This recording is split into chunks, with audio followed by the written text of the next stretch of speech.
കലാഭവമണിക്ക് special jury പരാമർശമല്ല കേട്ടോ, അത് പലരും അങ്ങനെ പറയാറുണ്ട്. മലയാളത്തിൽ ആദ്യമായിട്ട് സ്പെഷ്യൽ ജൂറി അവാർഡ് കിട്ടിയതാണ് മണിക്ക്. പിന്നെ ഒരു അവാർഡ് കൂടെ കിട്ടി MG ശ്രീകുമാറിന്. എന്തായാലും അങ്ങനെ 2 അവാർഡെങ്കിലും കിട്ടിയല്ലോ. ഞാനന്നൊരു വലിയ കുഴപ്പവും പറഞ്ഞിരുന്നു, ഈ മണി വേണ്ട വേണ്ട എന്ന് എന്നോട് പലരും പറഞ്ഞപ്പോൾ.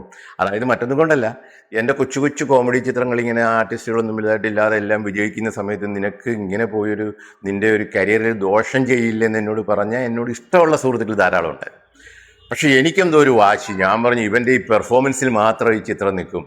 നമ്മളൊരാള് നമ്മളെ ഞെട്ടിക്കുന്ന രീതിയിൽ പെർഫോം ചെയ്യുമ്പോൾ അയാളെ ചേർത്ത് പിടിച്ചില്ലെങ്കിൽ പിന്നെന്ത് സിനിമാക്കാരനാണ്. നോക്കിക്കോ, ഞാൻ മമ്മൂക്കയുടെയും മോഹൻലാലിൻ്റെ ഇടയ്ക്ക് ഒരു കസേര വലിച്ചിട്ട് ഇയാളെ ഇരുത്തുമെന്നൊരു അബദ്ധത്തിനൊരു ഇൻ്റർവ്യൂവിൽ പറഞ്ഞു. അത് വലിയ പ്രശ്നമായി. ഇവൻ അഹങ്കാരിയാണ്, ഇവൻ എങ്ങനെ പറയും എന്നൊക്കെ പറഞ്ഞു. പക്ഷേ കസേര ഇല്ലെങ്കിലും ഒരു സ്റ്റൂളെങ്കിലും വലിച്ചിട്ട് മണി ഇരുന്ന് കേട്ടാ.